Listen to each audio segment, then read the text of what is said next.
This is Karen with newclevelandradio.net, and it's time for What in the World with Paul Seaburn and his sidekick, John Donalo. And for those of you who normally listen to us live, it's that same old phrase, Zoom is doing it to us again. So you will all hear us virtually. So welcome. Yes, welcome. Zoom Gremlins. That's what they're called. We should do a show on Zoom Gremlins someday because I'm sure everybody has problems with them. Yes, thank you, Karen, for explaining why we're in the future rather than live today. It's me, Paul Seaburn, your host of What in the World, everybody's favorite weird news show. Real news, sometimes strange, always funny. That's our motto, and that's what we try to accomplish here every week on Tuesdays at 3:30 Eastern Daylight Time for another month yet, isn't it? I think so. I think Something we like go for that. Yep. daylight. Anyways, wet day in Cleveland, Ohio, Northeast Ohio. That's where we're at. But so what? We're indoors. We're going to be talking about weird news and having a good time. And by we, I'll introduce everybody. The first voice in your ear is Karen Hale, our producer, media mogul at newclevelandradio.net, and co-host. Visit us. Visit New Cleveland Radio is our platform. You can find links there for Spotify and YouTube. Please visit us on YouTube if you can. We do use some photos for our stories, and it's always fun to look at them while you're listening to the show. If not, don't worry. We cover everything in as great detail as we possibly can. So. Karen also has some great other podcasts at newclevelandradio.net. So by all means, check those out after you check us out. And then checking in is our old buddy John Donalo, co-host, color commentator, host of What in the World of Sports with John Donalo. Hey, John, how are you doing today? I'm doing great, Paul and Karen, and ready for another great show here on Tuesday. Yes, John is wearing his Cleveland Guardians hat, which means that's the only team that's winning this week. We won't even talk about the losing team, although although we may at some point during the show. So stick around for that. So what are we talking about today on newclevelandradio.net? Oh, we got a fun show for you this week. A couch that you will want to eat. A couch you'll want to eat from Japan. Purple ice cream and white egg yolks that you won't want to eat, also from Japan. So, big food show today. The best Tupperware sales reps and why they're now sad. You're not going to believe who sold more Tupperware than anybody else in the history of Tupperware. Where you can buy crazy crabs. If you're in the market for crazy crabs, we're going to let you know where they're at.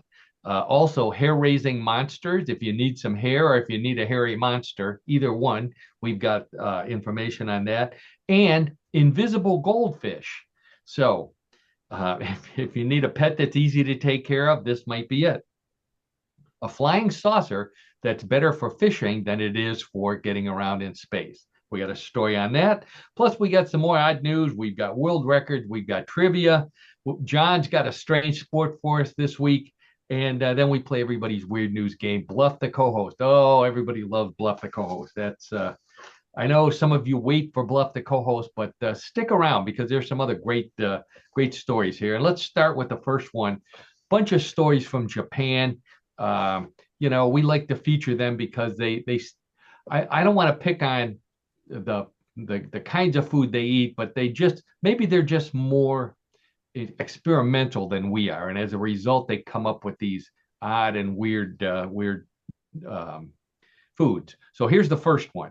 Let's check out our photography here while I'm thinking about it here. Karen, can you set us up to We show should be some? sharing right now. Yep. Oh, okay, I'm still getting host disabled sharing.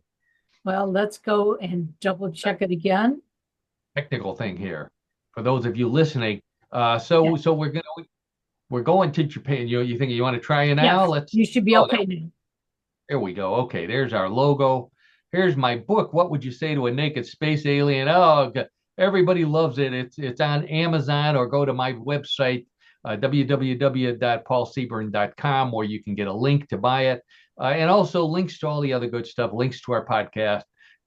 You can and stuff about me, more than you want to know about me. Let's put it that way. That's a good way of putting it, Paul. That's right, John. It's like when people Google me. I always warn them. You never know what you're going to find out when you Google my name. Okay, so in Japan, there's a sandwich called the moon viewing sandwich. There's a picture of it right there. It's tsukimi is the way it's pronounced in Japanese. It gets its name from the fact that it has a soft boiled egg on top of some beans, some lettuce, and two pieces of sausage on the side. So it resembles the harvest moon, which is comes around about this time every year. It's the full moon that farmers wait for to do their all night harvesting, or to let them know that it's time to harvest. So people love this. They love this sandwich. They love the harvest moon. They love it so much that the makers of the sandwich, the fast food chain, has come up with a piece of furniture that looks exactly like the sandwich. I'll put a picture of it up here. Let me describe it. It's a giant beanbag version with the bottom and the back of the chair are the top and the bottom of the bun. The cushion that this person is sitting on is looks like the lettuce, but the best part, the arms of the chair are two giant sausages, and the lady is covered with a blanket that looks like the soft-boiled egg. What do you think, John? Does that look like a sandwich to you? It does. At least it looks like the one that you had just shown, Paul, in the previous photo. But leave it to the Japanese to come up with something innovative of having furniture resemble food. Yeah. I can't read Japanese, but from what I understand, the words on the top of this picture are a warning which says that the company is not responsible if you wake up choking on your egg blanket.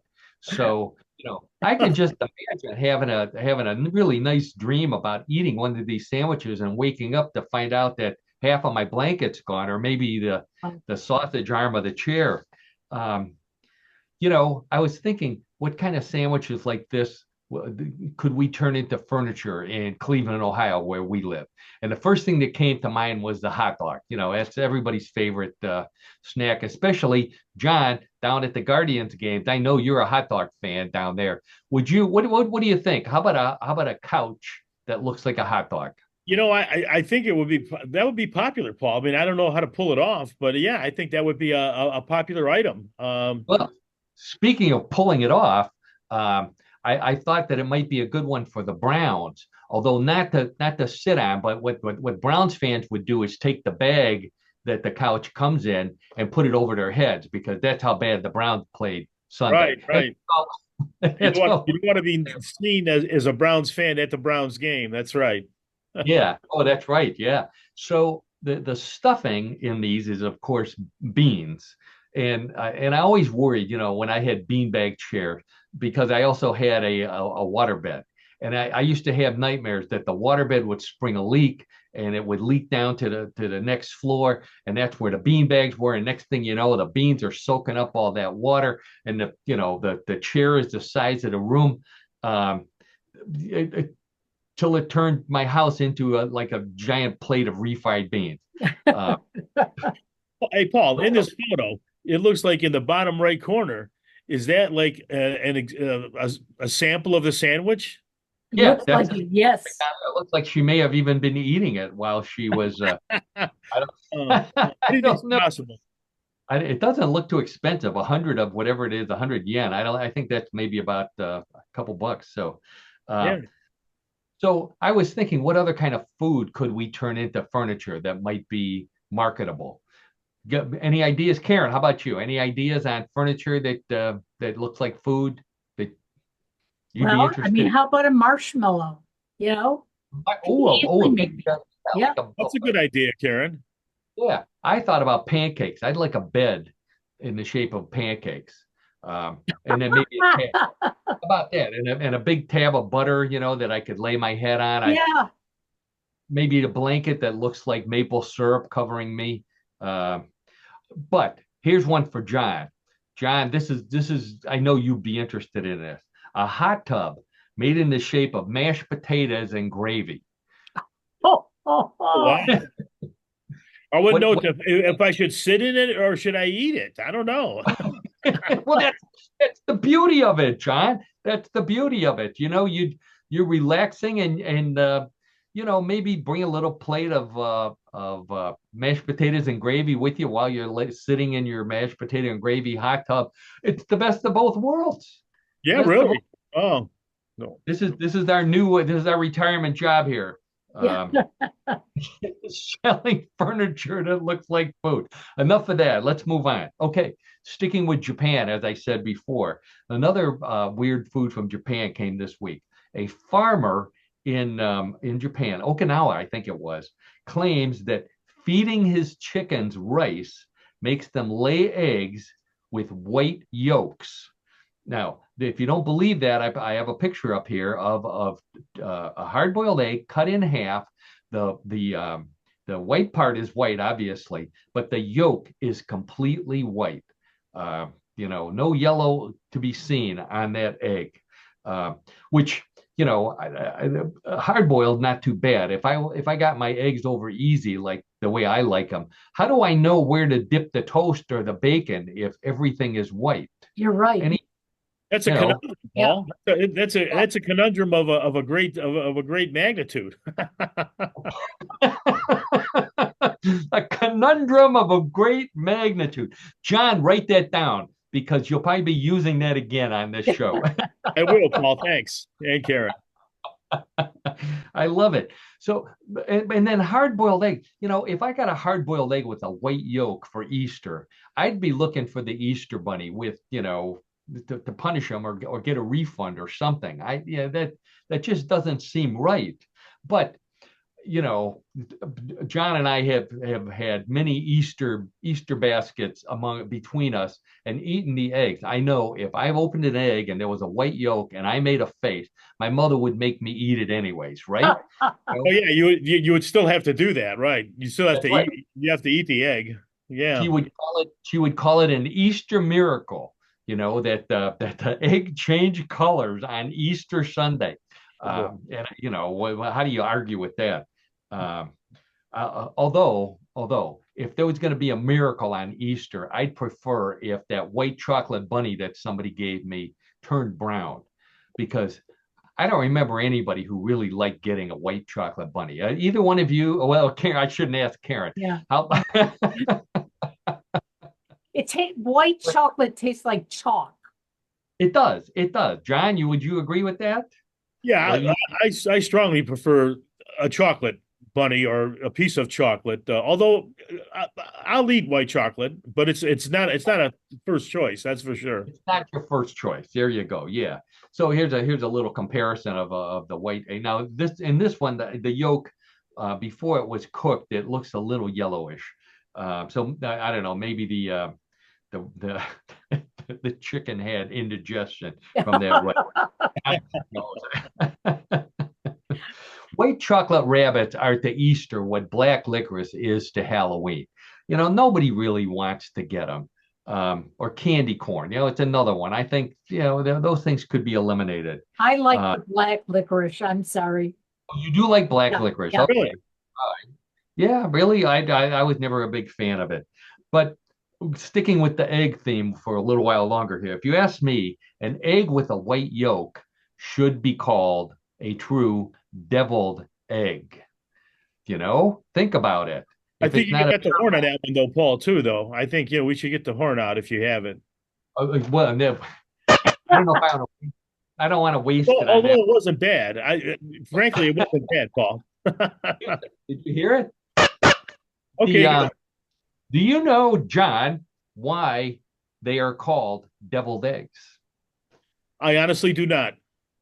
The deviled egg, here's our first trivia information for the day. The deviled egg can be traced back to ancient Rome.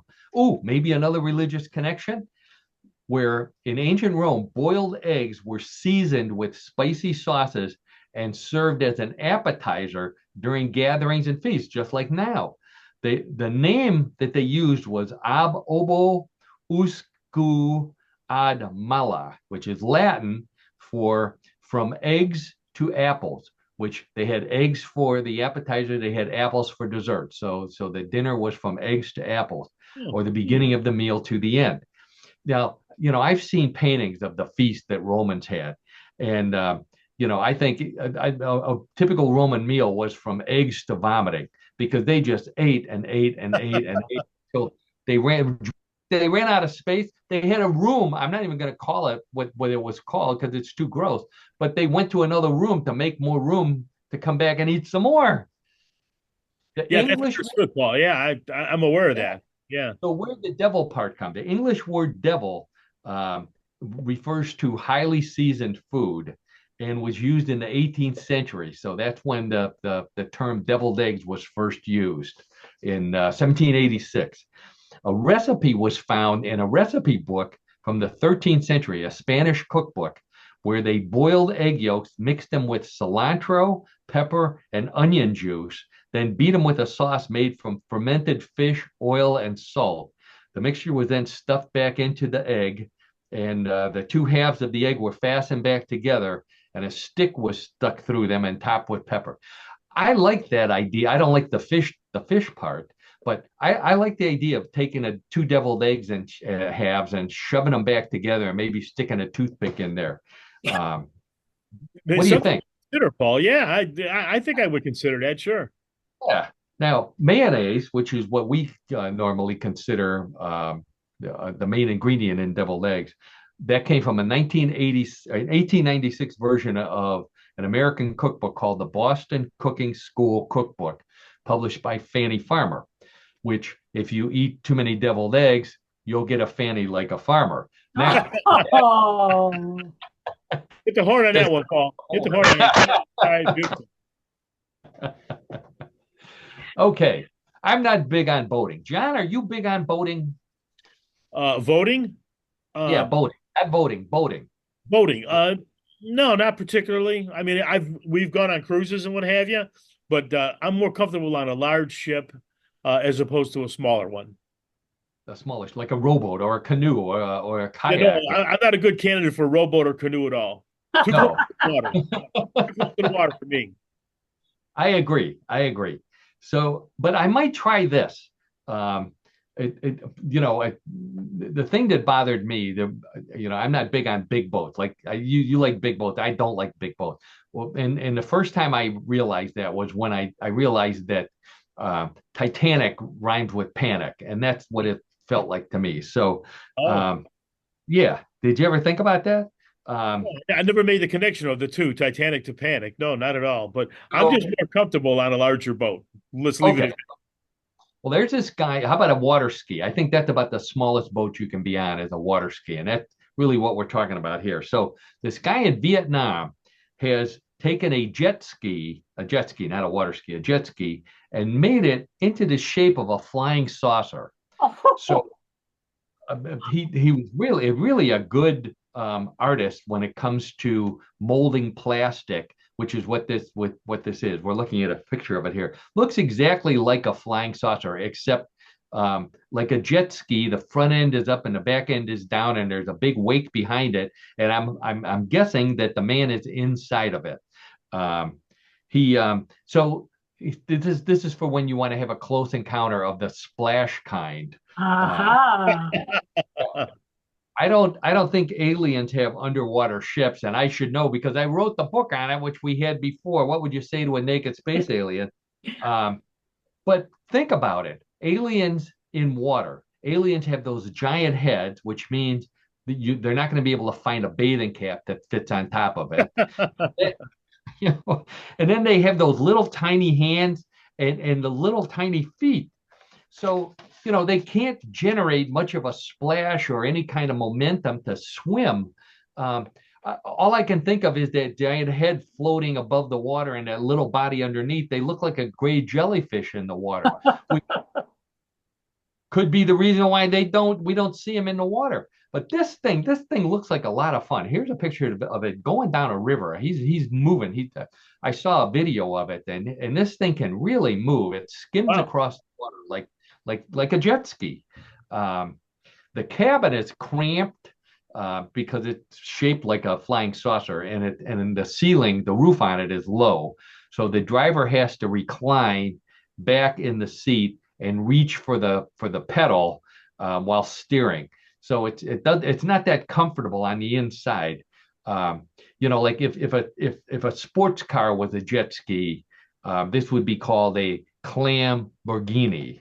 Oh, get the Oh, horn on that one, please. oh, I told you, John, I can't waste them. There's a limited amount of horns we're allowed to use I know according to. that. I know that as well, Paul and Karen. I realize that. We're just, I'm kind of going with the flow here. So look it up on the internet. If you're not watching us on YouTube, the guy did a really super job. It's really a good looking flying saucer. really I is. agree. Yeah. So it looked like a lot of fun. I think it'd be, if we could open a franchise in Cleveland, take it down to the Cuyahoga River or maybe out on Lake Erie. Uh, I don't know about fishing, though. I'm not sure if I'd want to fish out of it. But anyways, okay. Sad news for baby boomers this week. And I know we've got a lot of baby boomers and the next Generation X. I forget what generation comes after baby boomers. But anyways, you'll know what we're talking about. Tupperware. The Tupperware brand sadly filed for Chapter 11 this week. If you don't know what Tupperware looks like, this looks almost like my kitchen table not that many years ago. Uh, Okay. but the lovely Donna and I received Tupperware for a shower present, if I'm not mistaken. And just about everything on that table we had, and many of those things we still have. And I'm not going to tell you how many years later that is, but let me just say Tupperware lasts a long time. Let's leave it at that. So Tupperware filed for Chapter 11 bankruptcy protection because they've had a steady sales decline since 2018, which explains if you look outside, there's these long lines of sad looking women giving a 24 burp salute to Oh, the we get. I know it's the everybody knows that's how you close a Tupperware, right, Karen? You burp Right. it. Yep. This could also affect the economy of Utah, where Jello is a sacred food, and the Jello mold is a big part of the Utah economy. So they're worried about it too. At least they'll still have Jello, but they may not be able to get their favorite, oval. Is it oval? No, the ring Jello The mold. rings. So, what will we do without Tupperware? Think about that. We have to go back to buying those giant tubs of margarine and saving the tub. Karen, do you have any of those tubs? I bet you do. Well, I did, and I sold Tupperware for a very short period of time, Oh, no but kidding. um, I didn't like doing the parties, so I didn't do too well. But I Oh, only have like two pieces left of all my Tupperware. no kidding. Well, wait till you hear who the best salesperson is. John, how about you? You got either Tupperware or margarine containers? not margarine containers, but we do have Tupperware, yes. And Yeah. yeah, to your point about longevity, yeah, Tupperware stays for a long time. Long time, long time. Okay. It lasted longer than the people who gave it to us, if I'm not mistaken. Uh, so it was invented by a guy by the name of Earl Tupper. That's where the name came from. First sold in 1946. So right after World War II, he came up with this idea using plastics, which were used. They were no longer being used in the war, so people needed the makers of plastic needed something to do with the stuff, and he came up with the idea of molding it into bowls and selling it. He also invented the party plan for direct marketing. Before that, as Karen was talking about, Tupperware was sold at parties, and he came up with the idea. Earl Tupper was the first person to come up with the idea of having parties to sell the products by direct marketing. Was not a pyramid scheme.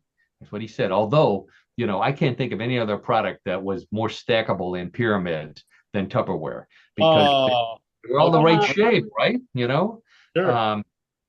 So the top Tupperware sales rep for years, was a lady by the name of Deweye.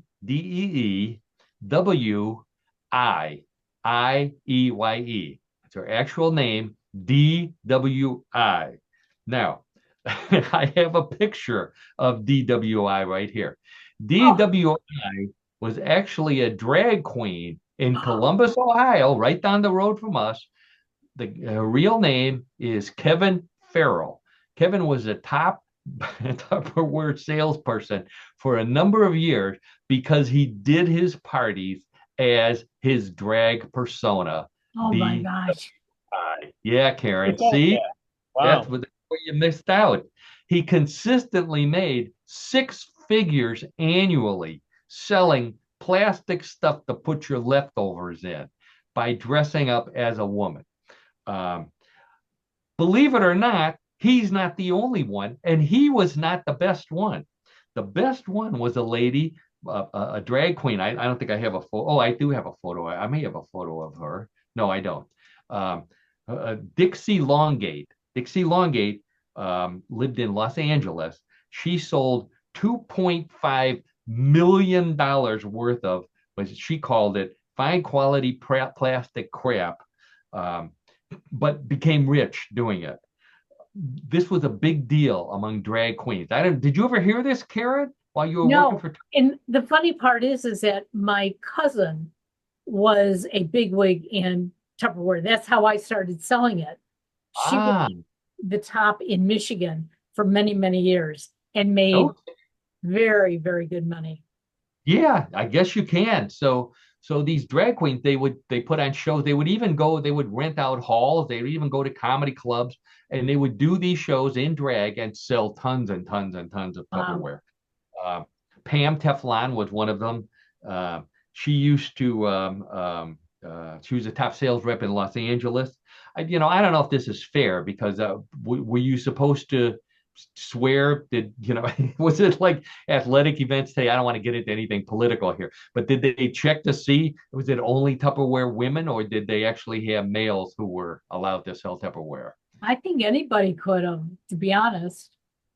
Well, you know, I, it's too bad because there's so many drag queens now. They could bring Tupperware out of bankruptcy by promoting it Yep. more in drag shows. Yeah, RuPaul's the drag Tupperware show. I think everybody would watch it. I could not believe that. Okay, another one for the boomers out there. John Hicks of Michigan is also known as the Sea Monkey Dude. Sea Monkey Dude, because he has 8 aquariums filled with sea monkeys. There's a picture of the sea monkey at one of his aquariums, and it's just loaded with sea monkeys, including one that's a 16-gallon tank. Um, he hasn't been proved for a Guinness World Record yet as the largest collector of sea monkeys, but he is on the comic book back page Hall of Fame because that's where we all learned about sea monkeys is on the back page of comic books or magazines. That's where they were advertised. John, you remember those? You know, I somewhat remember that, Paul. I don't have a real distinct memory of that, but now that you Oh, mentioned it, yeah. okay. So I have a picture of one coming up here. The what they are, they're brine shrimp. So they're really teeny tiny little crustaceans. You can barely see them with the naked eye, but if you use a magnifying glass and a lot of imagination, they kind of sort of might look like a monkey. Um, so they were advertised, and this most people got them, dumped them into like a fish bowl, a goldfish bowl, and by the next morning they were all dead, and that was the end of it. You wasted your dollar. This guy, after years and years of disappointment, he finally figured out the secret to raising sea monkeys, and it's not an easy job. So here's a picture of him here while I talk about it. So he has a few thousand of these sea monkeys. Here's what you need, according to him. You need an aquarium. you need decor. So you need plants and stuff like aquariums have. You need distilled water, an air pump, line, a heater, lighting, a Sea Monkey brand packet number one, which is the water purifier, and number two, which is the eggs. And you need to be able to keep the water at 78 degrees Fahrenheit. And then you basically just dump all that stuff into the aquarium, followed by the eggs and the purifier, and you pray, I guess. I don't know. What did they happen when they die? Somebody asked him, and he says they sink to the bottom and eventually turn to dust and become part of the ecosystem. And then you just dump some more in. This guy, the photo shows him holding a college degree from the Crustacean College of Sea Monkey Knowledge. Oh, nothing like being made up, fabricated. It's got a gold seal on it, John. It's got signatures on it. Yeah. Anything is possible. That's what I've learned from this show is anything is possible. That's right. So sea monkeys. I think let's see. I have another picture of one. Okay, so this picture shows a bottle that you got in the mail when you sent your dollar to Harold von Braunhut, who is the guy who invented the sea monkeys or invented selling them. He was an American mail order marketer and inventor and creator of selling sea monkeys. He got and also X-ray specs, which I happen to have a pair of right here. We'll talk about X-ray. Wow. See-through clothing. That's what it says on them. You can see through clothing. That's why I got them. See-through clothing. Yeah, and see-through bones and skin.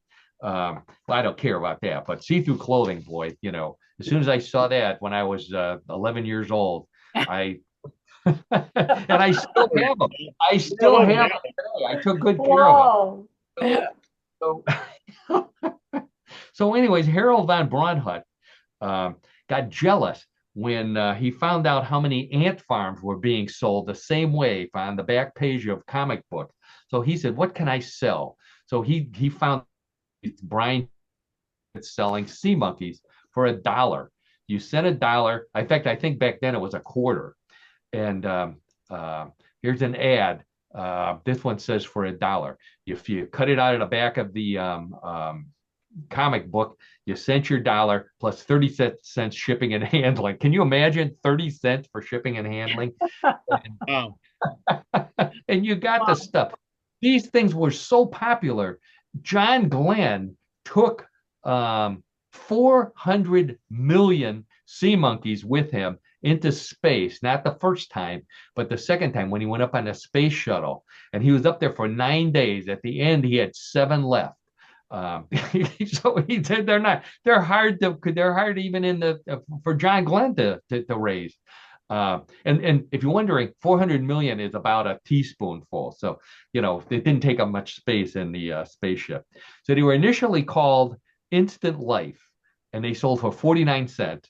But Von Braun changed the name to Sea Monkeys in 1962. And then the secret was he hired an advertising artist who drew these weird-looking creatures in the shape of monkeys that he claimed was what your sea monkeys were going to look like when you threw them into the aquarium.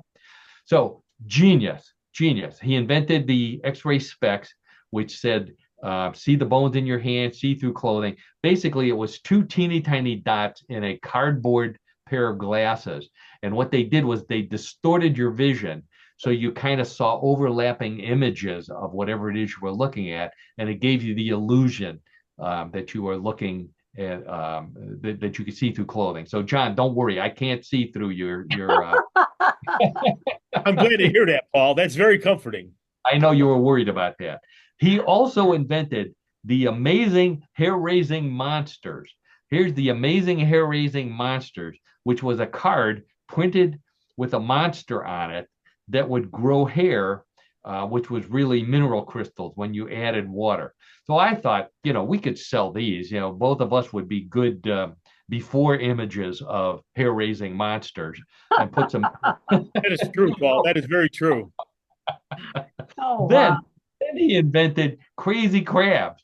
he sold crazy crabs. So here's a whole big spiel over here on crazy crabs. No water or fishbowl needed. They live on land. The new sensation sweeping America. What it was a hermit crab. So he'd send you a hermit crab in a box. That's all it was. It was a hermit crab. They were probably dead by the time they got to you. I think he got in trouble for selling those. Then he sold, this is my favorite, invisible goldfish. You get this whole package. You get a box, you get a little fishbowl, you get a manual on how to take care of your invisible goldfish. And all it was little pellets that dissolved in the water and disappeared. There were no invisible goldfish. This guy was unbelievable. Think how much money he could have made if he was a drag queen and selling all this stuff. Wow, yeah. Never thought of that. Yeah. Okay. New study of tissue samples from frozen woolly mammoths. A lot of animals today.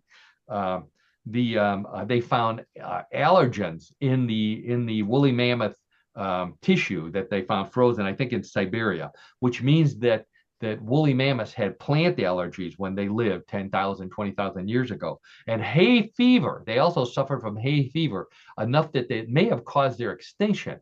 And I'm thinking, how could hay fever cause an elephant or an elephant ancestor to go extinct?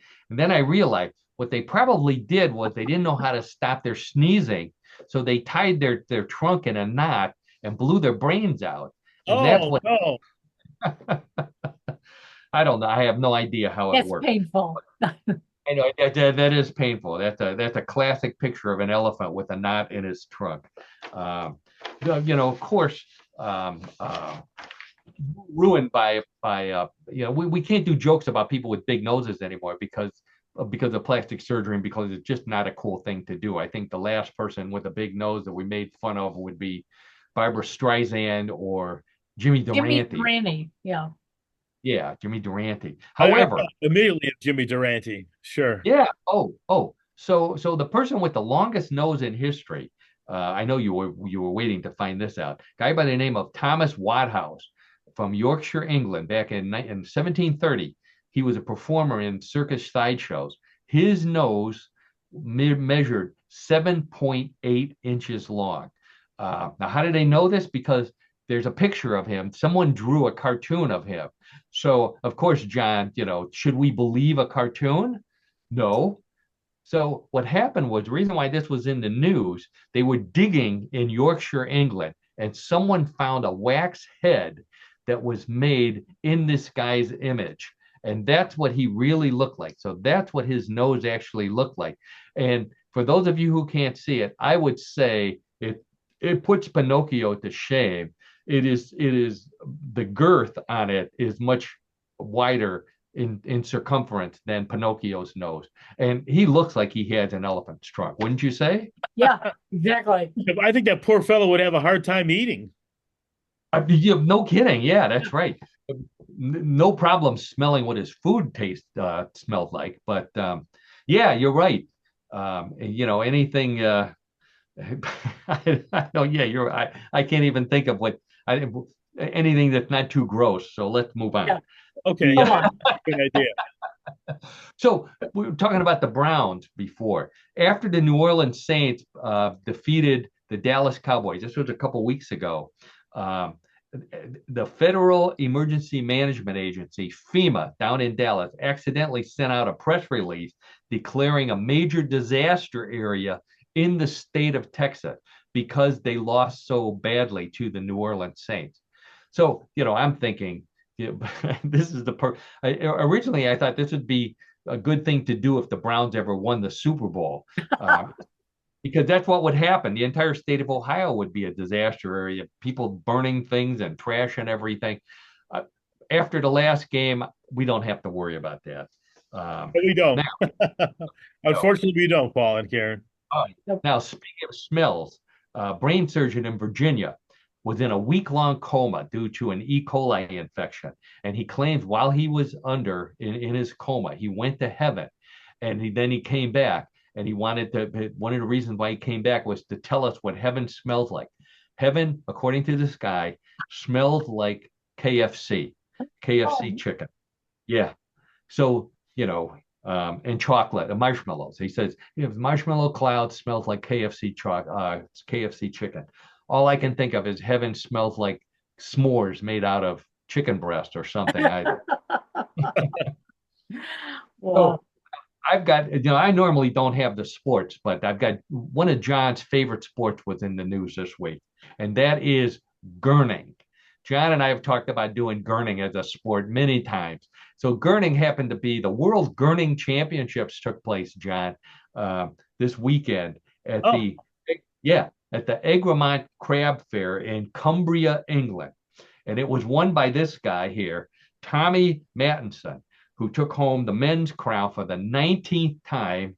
And the women winner was Claire Lister, who won the women's title for the 8th consecutive time. So gurning is the practice of making grotesque faces while wearing a horse collar. They're gross, but nothing compared to the faces we're all going to be making when we go to vote on election day. I know I promise not to do anything political, but that's true. That is true. So John and I grew up in Cleveland, Ohio, and we learned about gurning when we were kids. You remember that, John? Yes, I do, Paul. And if you let me continue on, I'll give you my slice of this.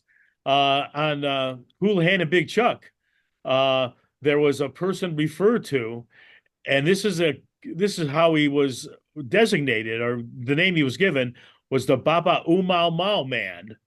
And there is the Baba Umau Man, and that we would see him making various faces. And I think it was a famous person, if I have that right. Yeah, well, I don't know his real identity, but I think he even dated back to Goulardi, even before Big Chuck and Little John.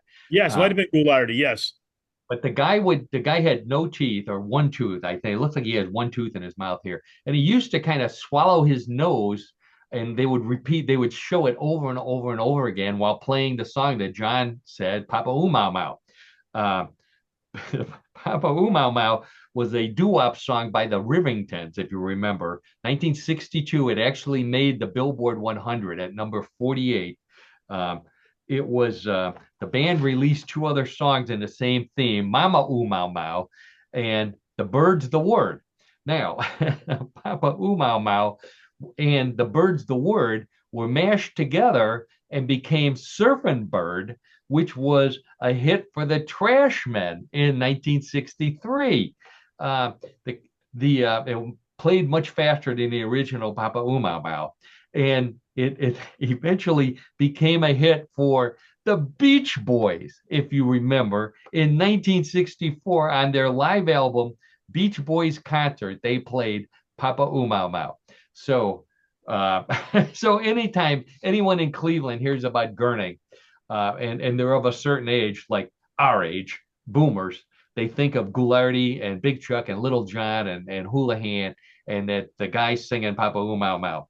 How about that? Yeah, it's interesting about those songs too, Paul. I remember all those songs. I know. Now we have a couple more food stories here. So it's fall, which means pumpkin spice. Pumpkin spice is everywhere, except in Japan. In Japan, they don't do pumpkin spice. They do sweet potatoes. So believe it or not, one of the top flavors of ice cream in Japan is sweet potato ice cream, and including Haagen-Dazs even has a flavor. So the stores are full of this sweet potato ice cream right now. Here's 3 different kinds of sweet potato ice cream. One is Mao, one is by Haagen-Dazs, and the third is in some Japanese name that I can't read. Mao is, here's what I think about sweet potato ice cream. I am disgusted. And that is yam. I am disgusted by sweet. Oh, very good, Paul. Very good. There we go. So Mao, the first one, is just plain old sweet potato ice cream. It looks kind of like vanilla, tastes like sweet potato. The Haagen-Dazs, though, grossed me out. The Haagen-Dazs is a combination, it's a swirl, like how we swirl chocolate and vanilla. You buy this Haagen-Dazs sweet potato ice cream, you get a mix of regular sweet potatoes and purple sweet potatoes, which are apparently a delicacy in Japan. I don't know. Does that look appealing, knowing that it's sweet potato? No, just knowing that really kind of kills it, if you ask me. Yeah. So the worst one is this last one. Taburo Bokujo Yakimo is what it's called. It's actually divided into three flavors, into three layers. The top is milk ice cream. The middle layer is sweet potato paste. I don't even want to know what that is. And the bottom layer is roasted sweet potato ice cream. And you don't mix it up like yogurt. What you do is you dip your spoon in and you spoon this big gooey mess out, and apparently they love it in Japan. It's more like a parfait or a parfui, as they might say. So I'm thinking, why would the Japanese ruin ice cream? Ice cream is the perfect food. You shouldn't mess with ice cream, and yet they do. And I thought, what would top sweet potato ice cream in terms of ruining ice cream? And I thought, this is Japan. Here it is, sushi ice cream. Oh, no. Yes. Sushi ice cream. This is made with rice flavored ice cream rolled with wasabi, cucumber, and pickled ginger ice cream. Wasabi ice cream, pickled ginger ice cream, and cucumber ice cream. And then they wrap it in sesame, just like regular sushi, and roasted seaweed. I'm beyond disgusted by that idea. John, what do you think? No, Would you eat? I don't think I would come close to that at all. Not Yeah. at all. Not appealing. No, not at all. Not at all. All right. So let's end on a high note here. There's a company, the stuff that we could sell. So there's a furniture company in the Netherlands that invented something called the Carpentopod, which is a wooden table with 12 legs that move like crab legs, with powered by two motors, and it can walk around the room with drinks on it, with dishes on it, and it doesn't spill a drop while it walks. It starts, it stops, it goes around curves, it goes around objects. If it could carry a football, the Browns could use this as a running back. Oh yeah, sure. Absolutely. No, I promise no more Browns jokes. Okay. Um, a restaurant chain actually bought these to use in their restaurant. And what happened was that the tables they unionized and they walked out on them. So the walking table walked out on them. Yeah. John, I'm thinking this is for you. Remote control. You're home. You're watching a football game. Your lovely wife isn't home. You just have it come in from the kitchen with all the stuff that you need to stay entertained while you're watching a football game.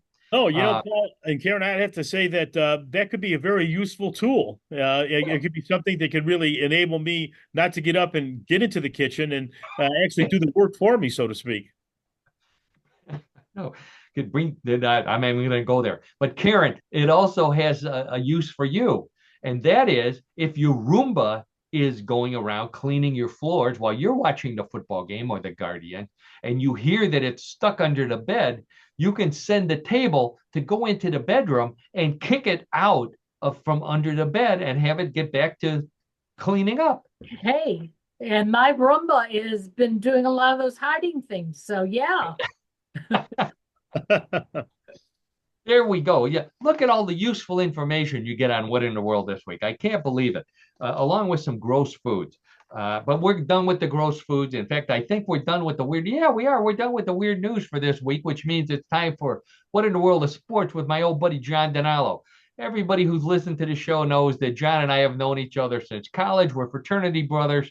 John knows more about sports than anybody I know, just like his trivia knowledge. Every week I ask him, John, give us a sport that fits with the theme. Real news, sometimes strange, always funny, but in this case, a real sport. And as you all know, John manages to come up with a weird sport week after week after week.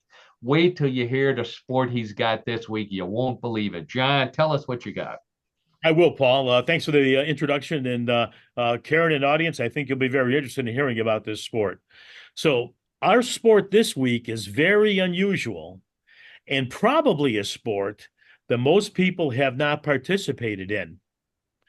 The sport is Hoover ball, and it is a combination of the sports volleyball, tennis, and medicine ball. Let Oof. me explain. The sport was invented by President Herbert Hoover's personal White House physician, Admiral Joel T. Boone, and he developed this sport to keep Hoover physically fit in the early 1930s. What a concept. Right. Now, it was once the most popular sport at the White House, where it was played by the president, cabinet members, court justices, and also other high government officials. Wow. Now, during Hoover's administration, each morning, 4 to 18 VIPs would show up for the games around the South Yard of the White House. Players were then known as the medicine ball cabinet, but not all the members were part of the official cabinet, as I mentioned earlier. I want to point out for those of you who, if you're still kicking around the idea of looking at the show on YouTube, the photos are unbelievable. These are photos of Herbert Hoover and his cabinet and a bunch of other people. They actually drew a court on the White House lawn and put up a net, and you can see the White House in the background. Yep. But the best part is all these guys are in. They're not in suits. I thought they would be in suits, but they're in dress pants, and every single one of them has a fedora on while they're throwing a medicine ball. Very typical of the time, Paul. Very typical of the time. Sure. So anyway, so Hoover ball was originally developed by the Navy for sailors on ships. And this sport was called bull in the ring. And the ball that was used in this game was soft and weighed 9 pounds. And the net that separated the two teams was 8 to 9 feet high, and it was 30 feet wide. Excuse me. Now, in Hoover ball, teams consist of 2 to 4 players on each side. The players throw a soft medicine ball weighing 6 pounds over an 8-foot volleyball type net. The court is 66 feet by 30 feet. The rules are similar to tennis. As play starts, the server throws the ball over the net, and an opposing player catches it on the fly and immediately returns it, trying to place the ball where it cannot be reached or returned by the opposing team. Wow. The game is scored exactly like tennis. Love 15, 30, 40. Points are scored when a team fails to catch the return, fails to return the ball across the net, returns the ball out of bounds, or fails to return the ball to the proper court area. There are 4 types of throws in Hoover ball. The body twist, which is a quick off-hip throw. Over the head, which this gentleman is doing, it's a full body throw. In trebuchet, the player keeps the elbow straight, then steps forward, twisting and throwing the ball. And the last one then would be the spike.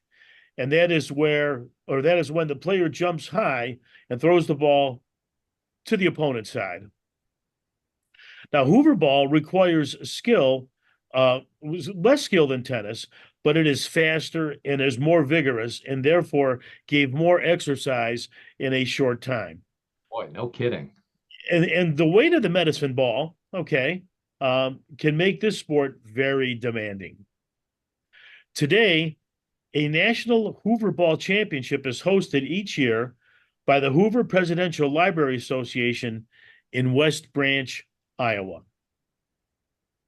Now, in closing, President Herbert Hoover played Hoover ball with cabinet members, Supreme Court justices, and members of Congress. It's too bad that he didn't pass a law making it mandatory. Oh, no kidding.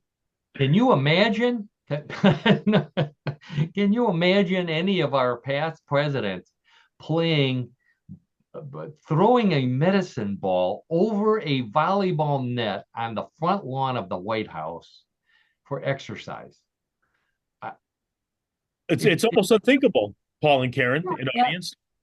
Yeah, I can't. I don't know. Obviously Obama would be good at it. although it's a medicine ball. Yeah, he was a skinny little guy. It's 6 pounds. It weighs 6 pounds. Yeah, So yeah. how much does a volleyball weigh? Oh, volleyball, but I can't believe if a volleyball weighs more than a pound. No, Uh, right. I would say, yeah, Okay. they're Okay. not very heavy. and actually, I looked it up. Um, um, these medicine balls can go up to 25 pounds. So if you Right. really wanted to work out, or you wanted to you wanted to get rid of the president or a couple of Supreme Court judges, Yeah. spin a 25-pound ball and toss that over the net and see what happens. But obviously they kept it manageable for Herbert Hoover. This is what he was known for. How about that?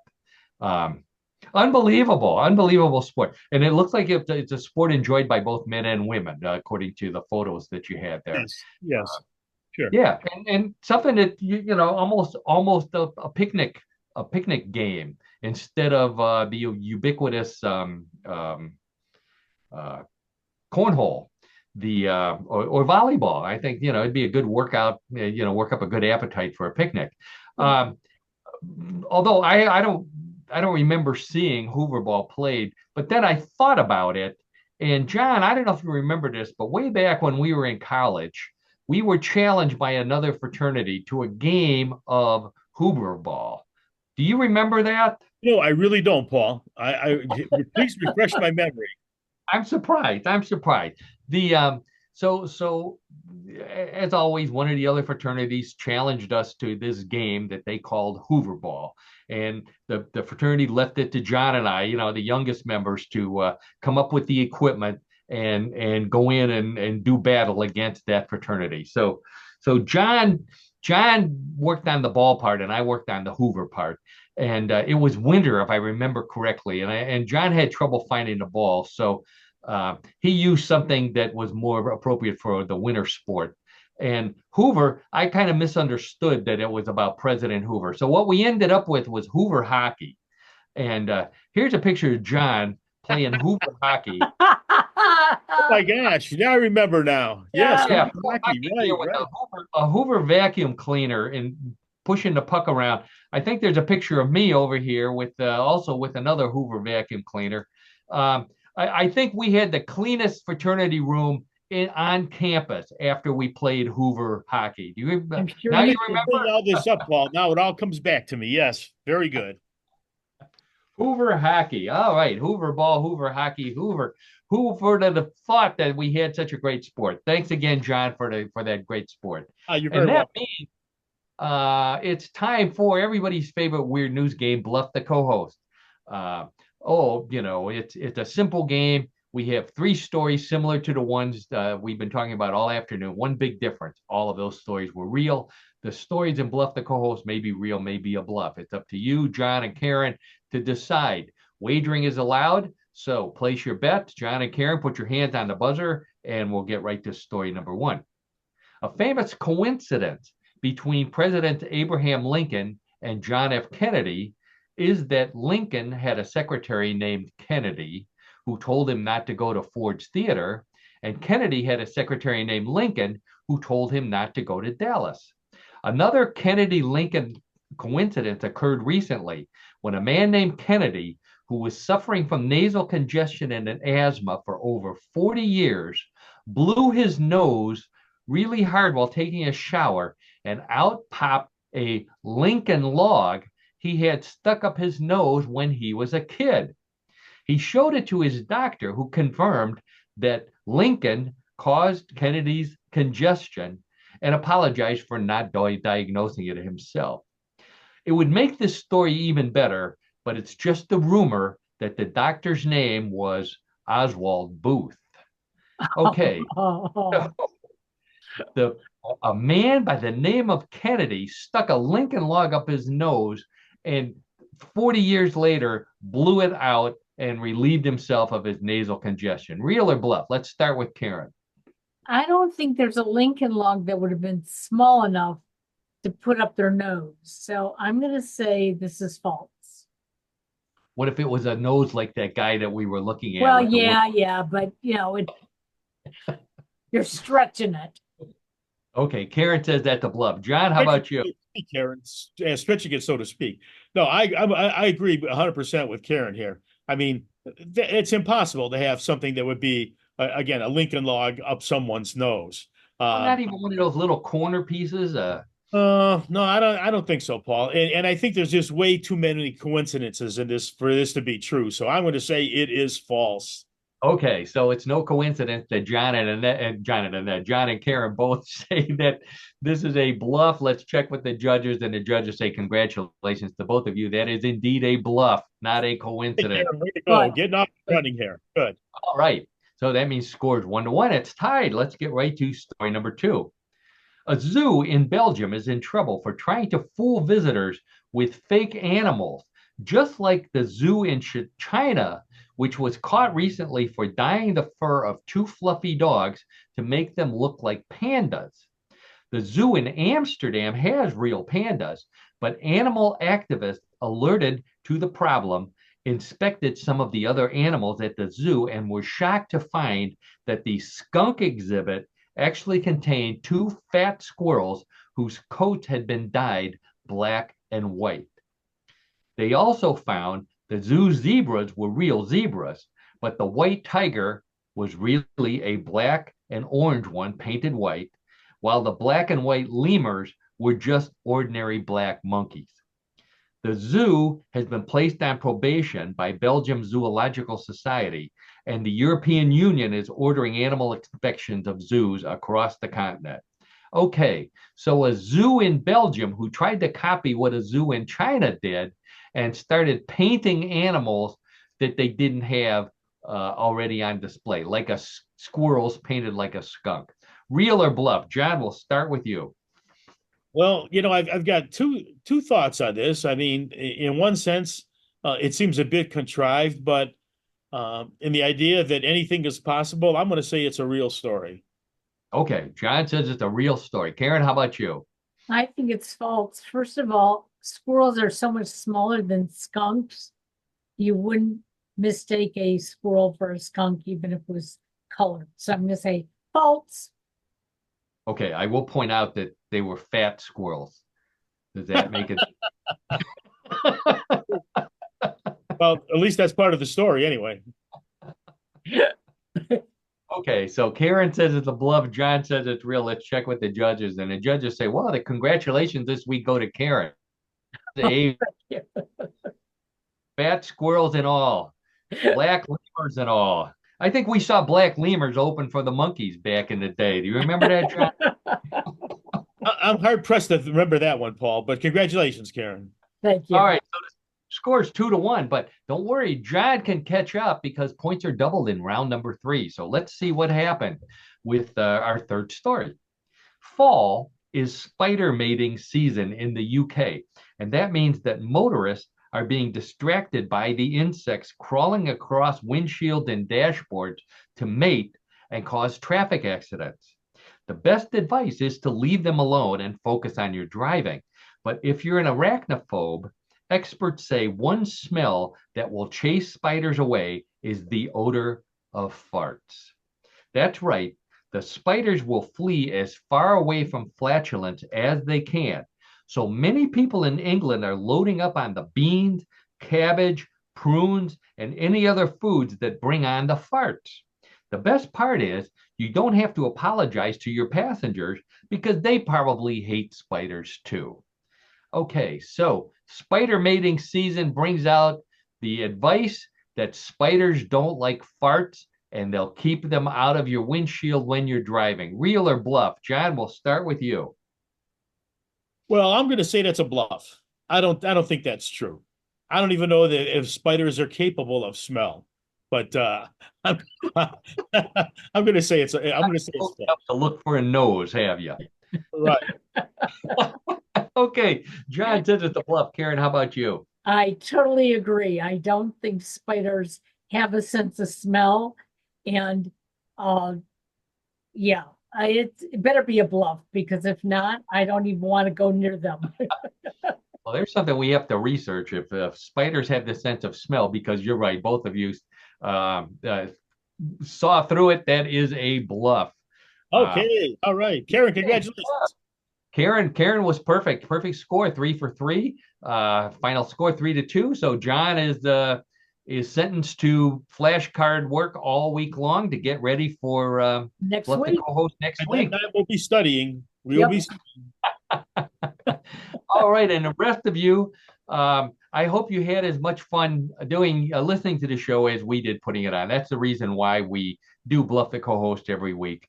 I want to thank Karen Hale, our media mogul, co-host and producer of the show.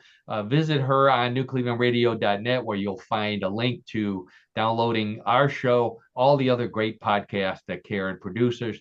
Also, a link to Yes I Can Coaching with Karen, our sponsor. If you need a coach for the various activities that you're involved with, check and see if Karen can provide you some help at Yes I Can Coaching. Also, I want to thank my old buddy John Donalo, our color commentator, all-around sports guy, all-around good guy. John, here's hoping you see some good games this week. Oh, yeah. Thanks, Paul. And we're all confident and hopeful of that. And really looking forward to seeing the Guardians playing in the postseason. Congratulations to them on a terrific season. Absolutely. Congratulations to their manager. And let's go Guardians. Yep. Go Guardians. That's right. Go Guardians. Go all the college teams that are playing this week too. I can't mention the one that I know you guys root for, so I won't mention the other one. Just that? go blue. Well, I give a hint though. The team is playing the University of Minnesota. So they're okay. All right, we'll Yep. go with that. We'll go with that. Especially since I can't remember who that other team plays. So and enough of that. Let's head on out of here. Thank you so much to everybody out there for listening to What in the World. You're the reason why we do the show. Please tune in again next week. Listen to all the old broadcasts, boy. You'll have fun from stories that we've done, shows we've done 5, 6, 7 years ago. They're always fun. We like to listen to them too. So please do that. On that note, I think we will head out the door for this episode of What in the World. See you next Bye, week. everybody. Have a great Bye. day.